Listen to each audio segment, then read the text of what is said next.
ಮನುಷ್ಯ ಹತಾಶನಾಗಬಾರದು. ಇತ್ತೀಚೆಗೆ ಮನಸ್ಸು ದೂರ ಆಗ್ತಿದೆ. ಅರ್ಧ ಅಡಿ ಒಂದಡಿ ಕೊಂದು ತಿಂತಾರೆ, ಇಡೀ ಕುಟುಂಬ ನಾಶ ಮಾಡ್ತಾರೆ, ಮಕ್ಕಳು ಕೊಂದು ತಾಯಿ ಸಾಯ್ತಾಳೆ. ಯಾಕೆ ಅಂದ್ರೆ ಹತಾಶ ಸ್ಥಿತಿ ಇದು. ನಮಗೆ ಮನಸ್ಸಿಗೆ ಸಮಾಧಾನ ಇಲ್ಲ. ಸ್ವಲ್ಪ ನೋಡು ದೃಷ್ಟಿ ಬದಲಾಗಬೇಕು. ಯಾರಾದ್ರೂ ಮನೆ ಗೃಹ ಪ್ರವೇಶ ಕರೆದ್ರ ಅವ್ರು ಹೆಂಗ್ ಕರೆದ್ರು, ಹೆಂಗ್ ನೋಡ್ಕೊಂಡ್ರು, ಊಟ ಹೆಂಗ್ ಹಾಕಿದ್ರು, ಬರುವಾಗ ಇಷ್ಟು ಚೆನ್ನಾಗಿ ಮಾತಾಡ್ಸಿ ಕಳಿಸ್ಕೊಟ್ರು, ಇಷ್ಟು ನೋಡ್ಕೊಂಡ್ ಬಂದ್ರೆ ಮಲಗಿದ ತಕ್ಷಣ ನಿದ್ದೆ ಬರ್ತದೆ. ಅದು ಬಿಟ್ಟು ಅವ್ರ ಮನೆ ಸೋಫಾ ಸೆಟ್ ಹೆಂಗಿತ್ತು, ಅವ್ರ ಕತ್ತಲ್ಲಿ ಚೈನ್ ಎಷ್ಟಿತ್ತು, ಆ ಅಪ್ಪನ ಕೈ ಕಡಗ ಹೆಂಗಿತ್ತು ನೋಡ್ಕೊಂಡ್ ಬನ್ನಿ ಮತ್ತೆ ನಿದ್ದೆ ಹಾಳಾಗೋಯ್ತದೆ. ನೋಡ್ಬೇಕಾದ ದೃಷ್ಟಿ ಯಾವ್ದು ನಾವು ನಮ್ನ ಯಾಕೆ ಕರಲ್ಲ ಪ್ರೀತಿ ಅಲ್ಲ ಬದುಕೊಳ್ಳೋದು. ನಮ್ಮ ದೃಷ್ಟಿನೇ ಬದಲು ಮಾಡಿಕೊಡ್ಬೇಕಲ್ಲ. ಅನಂತವಾಗಿರ್ಲಿ, ಪರವಾಗಿಲ್ಲ. ಸಂತೋಷ ನೋಡಿ ಸಂತೋಷ ಪಟ್ಟರೆ ಮನುಷ್ಯರಾಗ್ತೀವಿ, ಸಂತೋಷ ನೋಡಿ ಸಂಕಟ ಪಟ್ಟರೆ ರಾಕ್ಷಸರಾಗ್ತೀವಿ. ದುಃಖ ನೋಡಿ ದುಃಖ ಪಡ್ತಿದ ಮನುಷ್ಯರಾಗ್ತೀವಿ, ಯಾರೋ ದುಃಖ ನೋಡಿ ಸಂತೋಷ ಪಟ್ಟ ದಿನ ನಾನು ರಾಕ್ಷಸರಾಗ್ತೀನಿ. ಇದೇನು ವ್ಯತ್ಯಾಸ ಇಲ್ಲ. ಅದಕ್ಕೆ ಮನಸ್ಥಿತಿಯೇ ನಮ್ಮ ಸಂತೋಷಕ್ಕೆ ಕಾರಣ.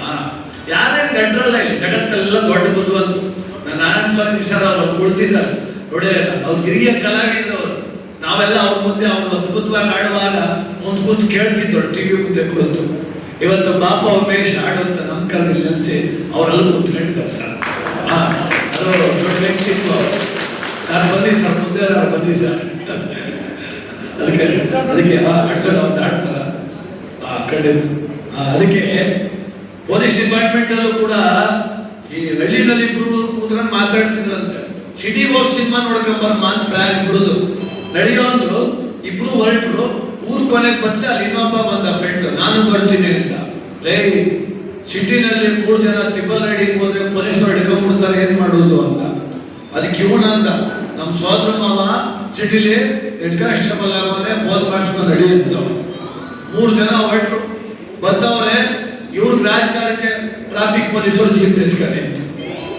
3 ಜನ ಬಂದವ್ರೆ. ಗೊತ್ತಾಯ್ತು ಪೊಲೀಸರು ಮಧ್ಯ ರಸ್ತೆ ಬಂದು ಸ್ಕೂಟರ್ ನಿಲ್ಲಿಸ್ಲಿ ಅಂತ ಕೈಗೆ ಬಂತು. ಆ ಸ್ಕೂಟರ್ ತಂದು ಇವ್ರ ಮುಂದಕ್ಕೆ ನೆನ್ಸ್ಬಿಟ್ಟು ಅಂತಾನೆ, ನಾವೇ 3 ಜನ ಕೂತಿದ್ದೀವಿ, ನಿಮ್ಮೇಲೆ ಕೂರ್ಸ್ಕೊಳ್ಳೋದು ಅಂತ. ಒಂದ್ ನೋಡ್ಬೇಕಪ್ಪ ಇಳಿಯ ಮಕ್ಕಳಲ್ಲಿ ನೀನ್ ಸ್ಕೂಟರ್ ಕೂರ್ಸ್ಕೊಂಡು ಹೋಗೋ ನಿಲ್ಸದ ನಾನು ದಾಂಡಿ ನನ್ನ ಮಗ ಒಳ್ಳೆ ತೊಲೆ ಇದ್ದಂಗಿದ್ದು 3 ಜನ ಒಂದೇ ಸ್ಕೂಟರ್ ಒಂದು ತಪ್ಪು ಗೊತ್ತಿಲ್ವೇನೋ ಅಂತ.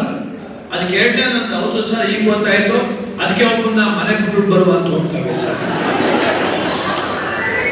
ಏನ್ ಬುದ್ಧಿವಂತ ಕಂಪ್ಲೇಂಟ್ ಬರ್ತಾರೆ.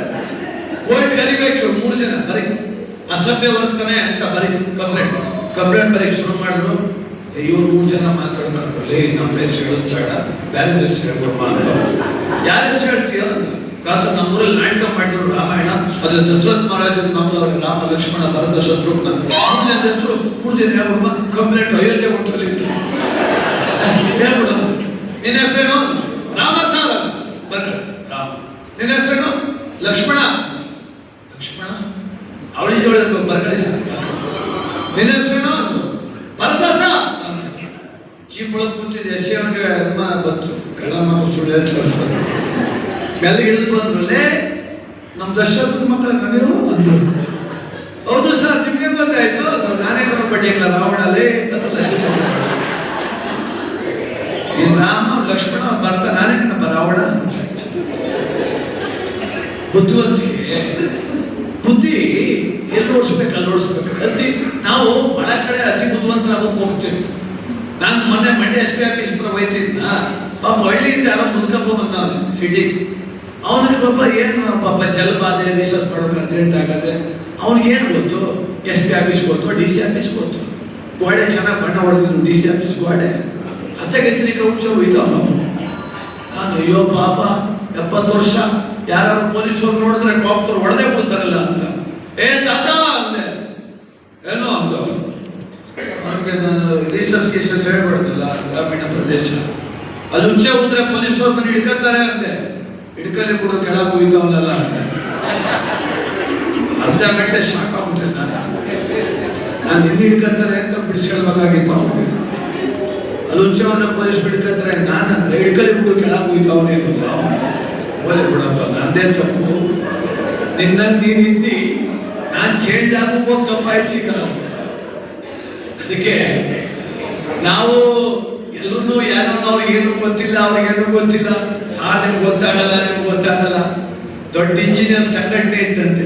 ಹೊಸದಾಗಿ ಇಂಜಿನಿಯರ್ಗಳೆಲ್ಲ ಓದಿದ್ರಲ್ಲ, ಎಲ್ಲ ಓದ್ಬಿಟ್ಟು ಕೊನೆಯಲ್ಲೊಬ್ರು ದೊಡ್ಡ ಇಂಜಿನಿಯರ್ ಇದಕ್ಕೆ ಹೇಳಿದ್ರಂತೆ, ನೀವೆಂತ ಪ್ಲಾನ್ ಮಾಡಿದ್ರು, ಏನೇ ಯೋಚನೆ ಮಾಡಿದ್ರು, ಎಷ್ಟು ಬಿಲ್ಡಿಂಗ್ ಕಟ್ಸಿದ್ರು, ಎಷ್ಟು ರಸ್ತೆ ಮಾಡಿಸಿದ್ರು, ಎಷ್ಟು ಡ್ಯಾಮ್ಗಳು ಕಟ್ಟಿದ್ರು, ಕೊನೆಗೆ ಎಷ್ಟು ಹೇಳ್ದಂಗೆ ಕೇಳ್ಬೇಕಂದ್ರಪ್ಪ ನೀವೆಲ್ಲ ಅನ್ಬಿಟ್ರಂತೆ. ಏನೀಗ ಅನ್ಬಿಟ್ರಲ್ಲ ಇವರು ಹಬ್ಬ ಅಂದಂತೆ. ನೀವ್ ಹೆಂಗ ಮದುವೆ ಆಗ್ತೀರ ಗೊತ್ತಿಲ್ಲ ಫ್ರೆಂಡ್ಸ್, ನಾನು ಮಾತ್ರ ಮಾತೇ ಆಡ್ಬಾರ್ದು ಅಂತ ಹುಡುಗಿನ ಮದುವೆ ಆಗ್ತೀನಿ ಅಂದ. ಎಲ್ಲರೂ ಯಾರನ್ನ ಮದುವೆ ಆದ್ರು, ಕೆಲವು ಇಂಜಿನಿಯರ್ನೇ ಮದುವೆ ಆದ್ರು. ಇವನ್ ನೋಡ್ದ, ನನ್ಗೆ ಯಾವತ್ತು ಎದುರು ಮಾತಾಡಬಾರ್ದು ಅವಳು ಅಂತ ಹುಡುಗಿ, 3ನೇ ಕ್ಲಾಸ್ ಫೇಲ್ ಆಗಿರೋ ಹುಡುಗಿ, ಸ್ವಾಮಿ ಮಗಳು, ಅವಳು ಮದುವೆ ಮಾಡ್ಕೊಂಡ್ರೆ ಅವನು ಇಂಜಿನಿಯರ್. ಒಂದಿಷ್ಟು ಫ್ರೆಂಡ್ಸ್ ಎಲ್ಲ ಕರೆಸ್ತಾ, ಹೆಂಡ್ತಿ ನೋಡಿ ಅಂತ. ಏನ್ ಆ ಹುಡುಗಿ ನಡುತ್ತದ ಪಾಪ. ಬೇರೆ ಅಂದ್ರೆ ಬರ್ತದೆ, 5 ನಿಮಿಷ ಹಂಗೆ ನಿಂತರು ನಿಂತ್ಕೊತದೆ. ಯಾಕ ನೋಡ್ರ ಹಿಂಗಿರ್ಬೇಕಣ ಹೆಂಡ್ತಿ ಅಂದ್ರೆ ಅಂತ. ಎಲ್ಲ ಆಯ್ತು, ಊಟ ಕೊಂಡಿಸಿದ್ರು. ಎಲ್ಕ ಅನ್ನ ಹಾಕೊಂಬಂದ್ಲ ಯಮ್ಮ, ಸಾಂಬಾರ್ ಹಾಕೊಂಬಂದ್ಲು. ಈಗ ಅನ್ನ ಗುಳಿ ಮಾಡ್ಬೇಕಲ್ಲ, ಗುಳಿ. ಇವನ್ ಗುಳಿ ಮಾಡ್ಕೊಂಡು ನೋಡಿ ಹೆಂಗಿಟ್ಟಿದ್ದೀನಿ ಹೆಂಡ್ತಿ ಅಂದ. ಸಾಂಬಾರ್ ಊದ್ಲು, ಅನ್ನ ಹೊಡ್ಕೊಂಡು ಹೊಂಟೋಯ್ತು. ಅವಳಂದ, ಅನ್ನದ ಕಟ್ಟೆನೇ ಹಿಂಗ್ ಕಟ್ಟಿದ್ದಿ, ನಿನ್ ಕೈ ಕಟ್ಟೆ ಕಟ್ಸ್ರೆ ಉಳಿದ್ರು ಅದು ಅಂದ್ಲು. ಅವ್ರು ನಮ್ಮ ಹೆಂಡ್ತಿನೇ ಪರವಾಗಿಲ್ಲ ಕಳೆಯೋ, ಇಂಜಿನಿಯರ್ನೇ ಬೇಕಿಗ ಹಾಕ್ಬಿಟ್ಟಲ್ಲ 2 ನಿಮಿಷಗಳು. ಅನ್ನದ ಕಟ್ಟೆ ಕಟ್ಟು ಬರ್ದವ್ರು ಕಟ್ಟೆ ಕಟ್ಟಿ ಅಂತಲ್ಲಪ್ಪ. ಅದಕ್ಕೆ ಓದೋರು ಮಾತ್ರ ಬುದ್ಧಿವಂತರು, ಓದಿಲ್ಲ ಅಂದ್ರೆ ದಡ್ರು. ಇವೆಲ್ಲ ಬೇಡ ಬಂಧುಗಳೇ. ಕಾರಣ ಇತ್ತೀಚೆಗೆ ಮಕ್ಕಳ ಮೇಲೆ ತುಂಬಾ ಒತ್ತಡ. ದಾವಣಗೆರೆಯಲ್ಲಿ 9ನೇ ಕ್ಲಾಸ್ ಮಗು ಹಾರ್ಟ್ ಅಟ್ಯಾಕ್ ಆಗಿ ಸಾಯ್ತದೆ. ಕಾರಣ ಪರೀಕ್ಷೆಯ ಭೂತ, ಭಯ. ಯಾರನ್ನಾದ್ರೂ ಕೇಳ್ರಿ, ನಿಮ್ ಮಗ ಏನಾಗ್ಬೇಕಂದ್ರೆ ಡಾಕ್ಟರ್ ಆಗ್ಬೇಕು. 175 ಜನ ಡಾಕ್ಟರ್ ಆಗ್ಬೇಕು, ಡಾಕ್ಟರ್ ಆಗ್ಬೇಕು ಅಷ್ಟೇ. ಏನ್ ಹಿಂಗೆ ಮುಂದುವರೆದ್ರೆ ಇನ್ನೊಂದು 25 ವರ್ಷ ಅವರನ್ನ ಚುಚ್ಕೋಬೇಕಾಗ್ತದೆ. ಇನ್ಯಾರು ಚುಚ್ಚಲ್ಲ, ಹೋಗ್ತಾ ಸಾಕ್ತಲ್ಲ ಅಂತ ಹೋಗಿ ಚುಚ್ಬಿಟ್ಟು, ನಿನ್ನಿಂದ ಬದುಕದ್ದಲ್ಲ ಅಂತ ಅಪ್ಪಂಗೆ ಚುಚ್ಬಿಟ್ಟು, ನಿಮ್ಮ ಹೊಟ್ಟೆಲು ಹಾಳಾದಲ್ಲ ಅಂತ ಅವರು ಒಂದು ಚುಚ್ಕೊಂಡು ಮುಗಿಕೋದಷ್ಟೇ. ಇದೇ ಜಗತ್ತಲ್ಲಿ ಉದ್ಯೋಗನೇ ಇಲ್ವಾ ನೋಡಿ. ಎಲ್ಲ ಕಿಸ್ಕೊಂಡು ಕೂತು ಆ ತಬಲ ಬಡ್ಕೊಂಡಲ್ಲಿ 5ನೇ ಕ್ಲಾಸ್ 4 ಸತ್ ಹೋದ ಫೇಲ್ ಆಗ್ಬಿಟ್ಟ. ತಬಲ ಸುತ್ಕಲ್ನ ನಿಜವಾಗ್ಲೂ ಹೇಳ್ತೀನಿ, ಸತ್ತಿನ ಮಾತು. ಬ್ಯಾಗಿನ ತಬಲ ತಗೊಂಡು ಬಿಡಿದ್ರೆ 3 ಸಾವಿರ ಕೊಡ್ಬೇಕು ಅವನ್ನ. ಮಳೆಯಾರ ಹೊಯ್ಲಿ, ಸಿಡ್ಲಾರ ಹೊಡಿಲಿ, ಯಾವ ನೆನಪಿತ್ತು ನನ್ನ ದುಡ್ಡು ನಂಗೆ ಒಪ್ಬಿಡ್ಬೇಕು ತಬಲ ಮೆಚ್ಚಿದ್ರೆ. ಇವಾಗ 3 ಸಂಘ 3 6 ಆಯ್ತಾ, ತಿಂಗಳಿಗೆ 1,80,000. ಎಲ್ಲೋದ್ರು ಅಲ್ಲೇ ಊಟ, ಎಕ್ಸ್ಟ್ರಾ ಫಿಟ್ಟಿಂಗ್, ಅದೆಲ್ಲ ನನಗೆ ಟಿಪ್ಸ್. ಈ ಯಾರಿಗುಂಟು ಯಾರಿಗಿಲ್ಲ, ಅದ್ಭುತ. ಅದಕ್ಕೆ ಕೌಶಲ್ಯದಿಂದ ಬದುಕೋಣ, ಜಾನವಂತರಾಗಿ ಬಾಳೋಣ. ಜೀವನ ಸುಗಮವಾಗಿರ್ಬೇಕು, ಆನಂದವಾಗಿರ್ಬೇಕು. ಕೇಳಿಸೋಣ ಮತ್ತೊಂದು ಗೀತೆ ಹಾಡೋಣ. ಡಿ ವಿ ಗುಂಡಪ್ಪನವರ ಬದುಕು ಜಟಕಾ ಬಂಡಿ, ವಿಧಿ ಅದರ ಸಾಹೇಬ. ಬದುಕು ಜಟಕಾ ಬಂಡಿ, ಬದುಕು ಜಟಕಾ ಬಂಡಿ, ವಿಧಿ ಅದರ ಸಾಹೇಬ. ಕುದುರೆಯವನು ಬೇಕಂತ ಪಯಣಿಗರು, ಕುದುರೆಯವನು ಬೇಕಂತ ಪಯಣಿಗರು. ಮದುವೆಗೋ ಮಸಣಗೋ ಹೋಗೆಂದ ಕಡೆಗೋಡು, ಮದುವೆಗೋ ಮಸಣಗೋ ಹೋಗೆಂದ ಕಡೆಗೋಡು. ಅದು ಖುಷಿಯ ನೆನಪು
ಜಗತ್ತಿಗೆ ಬೆಳಕು ಕೊಡೋ ಸೂರ್ಯ ಚಂದ್ರ ಬರುವಾಗ ತೋರಣ ಕಟ್ಟಲಿಲ್ಲ, ಕಪ್ಪೆ ಹೊಡಿಲಿಲ್ಲ, ನಗರ ಬಾರಿಸಿಲ್ಲ. ನೆನೆ ಮೊನ್ನೆ ಕದ್ದು ಕಳ್ಳ 12 ಮನೆ ಹಾಳು ಮಾಡಿ ಎಲೆಕ್ಷನ್ ಎತ್ಕಂತ ನಿಂತವನೆ. ಏನ್ ತೋರಣ ಕಟ್ಕೊಂಡು ಅಣ್ಣ ಬಂತವ್ರೆ ಪಟಾಕಿ ಹೊಡೋದು. ಯಾಕೆ ಪಟಾಕಿ? ಅವರೇ ಕಾಸು ಕೊಟ್ಟವ್ರು, ಸಂಜೆ ಅದು ಹೊಡಿತವ್ರು. ಅದ ಸ್ವಲ್ಪ ದುಡ್ಡು ಇಟ್ಕೊಂಡು ಎಷ್ಟು ಮಟ್ಟದ ಆತಂಕದ ಸ್ಥಿತಿ ಇದೆ ಗೊತ್ತಾ ಬಂಧುಗಳೇ. ಸಮಾಜ ಸೇವಕ ಅಂದ್ರೆ ಸಮಾಜದ ಸರ್ವರಿಗೂ ಹಿತವಹಿಸೋನು ಸಮಾಜ ಸೇವಕ. ಈಗ ಹಂಗಿಲ್ಲ. 12 ಮನೆ ಹಾಳು ಮಾಡಿ 11 ಮನೆ ದುಡ್ಡು ಕೊಟ್ಟು ಒಂದು ಸಮಾಜ ಸೇವಕ. ಈಗ ನನಗೆ ಕಾಸು ಕೊಟ್ಟರು ಸಾಕು, ನೀನೇನ್ ತಪ್ಪು ಮಾಡಿದ್ರು ವಜಾ ಅಂತ. ಅದಕ್ಕೆ ಬೆಳಕಿರುವ ಸೂರ್ಯ ಚಂದ್ರದೊಂದು ಸತ್ತಿಲ್ಲ, ಒಲಿ ನಿನ್ನ ತುಟಿಗಳನ್ನು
ನಾನೇ ತುಂಬಾ ವಿಶಿಷ್ಟ ಅಂತ ಬದುಕೋದು ಬೇಡ, ಎಲ್ಲರಂತೆ ನಾನು ಅಂತ ಬದುಕಿದ್ರೆ ಅದ್ರ ಆನಂದನೇ ಬೇರೆ ಕೈತೆ. ನಾನು ಹಳ್ಳಿಲಿ ವಾಸ ಮಾಡೋದು. ಬರ್ಬೇಕಾದ್ರೆ ಕಾಲ ತುಂಬ ಹಾಕೊಂಡು ಒಳಗೆ ನಾವು ಪಂಚೆ ಹೊತ್ಕೊಂಡು ಶಲ್ಲೆಲ್ಲ ಹಾಕೊಂಡು ಬರ್ತಿದ್ವಿ. ಹಳ್ಳಿಗೂ ಹೋದ ತಕ್ಷಣ ಸರಳವಾಗಿ ಬದಲಾಗೋದಲ್ಲ. ಇಲ್ಲೇ ಹೋದ್ರೆ ನನ್ನ ದೊಡ್ಡಪ್ಪನ ಪ್ರೀತಿ ನಂಗೆ ಸಿಗಲ್ಲ, ನಮ್ಮ ಚಿಕ್ಕಪ್ಪ ನನ್ನ ಸಲಿಗೆಯಿಂದ ಮಾತಾಡ್ಸಲ್ಲ. ಈಗ ಜುಬ್ಬ ಇಟ್ಕೊಂಡು ಹೋದ್ರೆ ನಮ್ಮ ನಾಯಿಗೂ ನನ್ನ ಸೇರ್ಕೊಡಲ್ಲ, ಬೋಳ್ಸು ಆಗ್ಬಿಡ್ತಾರೆ. ಯಾಕೆ ಹಿಂಗೆ ಬಂದವ್ರು ಹೇಳಿ ಮಾತು ಅಂತ. ಎಲ್ಲರೂ ನಾನು ಮಂಗುತಿಮ್ಮ ಅಂದ್ರೆ ನಿನ್ನ ಕೋರ್ಟಲ್ಲಿ ನ್ಯಾಯಾಧೀಶ ಆಗಿರ್ಬೋದು, ಆಸ್ಪತ್ರೆ ವೈದ್ಯಾಧಿಕಾರಿ ಆಗಿರ್ಬೋದು, ಕ್ಲಬ್ ಚೇರ್ಮನ್ ಆಗಿರ್ಬೋದು. ನೀನ್ ನೂರೊಳಗೆ ದೊಡ್ಡಪ್ಪನಿಗೆ ಪ್ರೀತಿ ಮಗನಾಗು, ಚಿಕ್ಕಪ್ಪನಿಗೆ ಅಕ್ಕರಿಗೆ ಮಗನಾಗು, ಅಜ್ಜಿಗೆ ಮುದ್ದಾದ ಮೊಮ್ಮಗನಾಗು. ಪ್ರೀತಿ ಸಿಕ್ಕೇ ಸಿಗ್ತದೆ. ಅಲ್ಲೂ ಕೈ ಕಟ್ಕೊಂಡು ದೂರದಲ್ಲಿ ಕುಡ್ದಾದ್ರೆ ಯಾಕೆ ಹೋಗ್ಬೇಕು ಹಳ್ಳಿ ತನಕ? ಆ ಪ್ರೀತಿ ಅನುಭವಿಸ್ಬೇಕಂದ್ರೆ ಸರಳವಾಗಿರ್ಬೇಕು. ಏನ್ ಮಾವ ಅಂತ ಮಾತಾಡ್ಸ್ಬೇಕು, ಏನ್ ಚಿಕ್ಕಪ್ಪ ಅಂತ ಕೇಳ್ಬೇಕು. ಈ ಪ್ರೀತಿ, ಈ ರೀತಿ, ಈ ನೀತಿ ಇವೆಲ್ಲ ಇಲ್ಲ ಅಂದ್ರೆ ಬದುಕಲ್ಲಿ ನೆಮ್ಮದಿ ಇರಲ್ಲ. ದೇವಸ್ಥಾನ ಅಂದ್ರೆ ನಾವೇನು ಕಂಡೀವಿ ಅಂದ್ರೆ ಅದೇನೋ ನಂಬಿಕೆ ತಾಣ, ಭಯದ ತಾಣ. ಖಂಡಿತ ಅಲ್ಲ. ಒಂದಳ್ಳಿ ಜಾತ್ರೆ, ಒಂದಳ್ಳಿ ಚೊಗಳು ಯಾಕೆ ಬೇಕು ಅಂತಂದ್ರೆ ಎಲ್ಲೋ ಬದುಕುವ ಜನ ಬಂದು ಊರಲ್ಲಿ ಬೆರೀತಾರೆ. ಬೆಂಗಳೂರು ಬದುಕಟ್ಕೊಂಡು ಜನ ಊರು ಕೊಡದಲ್ಲಿ ಭಾಗವಹಿಸ್ತಾರೆ. ಅದಕ್ಕೆ ಬೇಕು ಆ ಭಾವನಾತ್ಮಕ ಸಂಬಂಧಕ್ಕೆ. ಬೆಂಗಳೂರು ಸಿಟಿ ಒಳಗೂ ಈಗ ಊರ ಹಬ್ಬ, ಅಣ್ಣನ ಉತ್ಸವ ಇವೆಲ್ಲ ಮಾಡ್ತಿರೋದು. ಅದಕ್ಕೋಸ್ಕರ ತಪ್ಪು ನಮ್ದು ಇಟ್ಕೊಂಡು ಇನ್ನೊಬ್ಬರ ಮೇಲೆ ಕೈ ತೋರಿಸ್ ಬಿಡ್ಬೇಕಂತ. ಸಮಸ್ಯೆ ಏನು ಗೊತ್ತಾ? ನಮ್ ತಪ್ಪು ಅಂತ ನಾವ್ಯಾರು ಒಪ್ಕೊಳ್ಳಲ್ಲ ಕಣ್ರಿ. ಗಂಡ ರಾತ್ರಿ ಎಲ್ಲ ಸ್ಪೀಟ್ ಆಡ್ತಾನೆ, ಮಗ 3 ಗಂಟೆಗೆ ಕುಡಿತಾನೆ, ಮಗಳು 30 ಜನಕ್ಕೆ ಮೆಸೇಜ್ ಮಾಡ್ತಾಳೆ. ಆ ಅಮ್ಮನ ಕೇಳಿದ್ರೆ ಯಾಕೆ ಹಿಂಗಾಯ್ತು ನಿನ್ ಮನೆಯಲ್ಲಿ? ನನ್ನ ವಾರಗಿತ್ತಿ ಮಾಡ್ಲ ಮಾಡಿಸ್ಬಿಟ್ಟವಳೆ ಅಂತ. ಗಂಡ ಆಡ್ತಿರೋದು ಸ್ಪೀಟು, ಮಗ ಹೊಡಿತಿರೋದು ಎಣ್ಣೆ, ಮಗಳು ಹೊಡಿತಾರ ಮೆಸೇಜ್. ಅಮ್ಮ ಹೇಳೋದು ಅವ್ರು ಮಾಡ್ಲ ಮಾಡಿಸೋದಕ್ಕೆ ಹಿಂಗಾಗಲ್ಲ. ಸಮಸ್ಯೆ ಏನಂದ್ರೆ ನನ್ನ ಸಮಸ್ಯೆ ಅಂತ ನನಗೆ ಅರ್ಥ ಆಗಿದ್ದು ಕ್ಲಿಯರ್ ಆಗ್ತಿತ್ತು. ಪಕ್ಕದ ಮನೆ ಸಮಸ್ಯೆ ಅಂತ ಕೂತಿದ್ದೀವಲ್ಲ, ಎಲ್ಲಿ ಕ್ಲಿಯರ್ ಆಗಕ್ಕೆ ಸಾಧ್ಯ ಅದು? ನನಗೆ ನಾನು ತಿಳ್ಕೊಳ್ಳೋ. ಅದಕ್ಕೆ ಕೇಳೋ ಜಾಣ ಶಿವ ಧ್ಯಾನ ಮಾಡೋಣ, ನಿನ್ನೊಳಗ ನೀನು ತಿಳಿದು ನೋಡೋಣ. ಅವ್ರೆಂಗೆ ಇವ್ರೆಂಗೆ ನಮ್ಮನೆಗೆ ಎಲ್ಲ ಮಾತಾಡ್ತೀವಿ, ನಾನು ಹೆಂಗೆ ಅಂತ ನನಗೆ ಇನ್ನೂ ಅರ್ಥವೇ ಆಗಿಲ್ವೇ ಶಿವ.